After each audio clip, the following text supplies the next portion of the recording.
Well, yesterday's high temperatures and even overnight temperatures brought us to right about where we should be according to seasonal averages. Look at that. The high, at least at the Baltimore-Washington International Airport, did get right to average at 76 degrees. We had several other locations that were just below that in the lower to middle 70s, but nonetheless, it was a beautiful day out there, even though we had plenty of high cloud cover. Now today, there's a lot more blue sky out there. Not completely clear, as we do still have some cumulus clouds rolling on through, but a lot more sunshine, unfiltered sunshine this time around, and that's going to help us to continue to warm up throughout the day today. Check out these temperatures. How about that? We're already in the 70s pretty much area wide. Looks like Kaiser's temperature gauge having a little bit of an issue there, but nonetheless, we are in the lower to middle 70s. In Charlestown, one location already approaching that 80-degree mark, and we could see some lower 80s out there before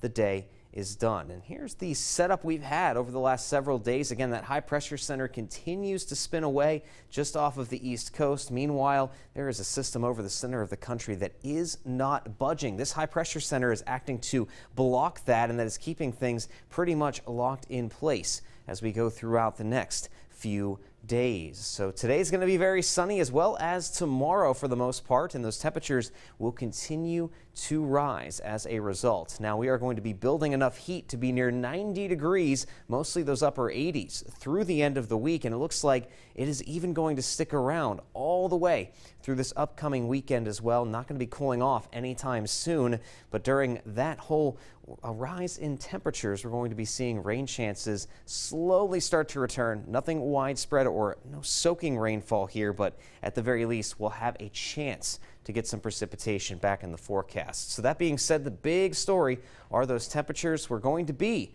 in the upper 70s, lower 80s out there this afternoon. Overnight temperatures not going to be dropping down as much here. We're only likely to get back down into the 50s by tomorrow morning. And then look at this, widespread 80s across the entirety of the four-state region, and even up the east coast a little bit on your Wednesday afternoon. And that is not the end of the warm-up. We'll be all the way into the upper 80s by the time we hit the end of the week. There it is again, those temperatures almost jumping off of the graphic here, and we're going to stay there. That's running about 15 degrees above average all the way into early next week. Same with those overnight lows, as we'll mostly stay in the 60s. So with all this warmth in place, when will it end? We'll download the free WDVM 25 weather app to keep up with the latest updates, to let yourself know the latest so you can be prepared when there might be a cool down. But for now, it's going to be sweltering over the next several days. And there we go, Saturday, Monday, a couple of chances there for at least a little bit of rainfall.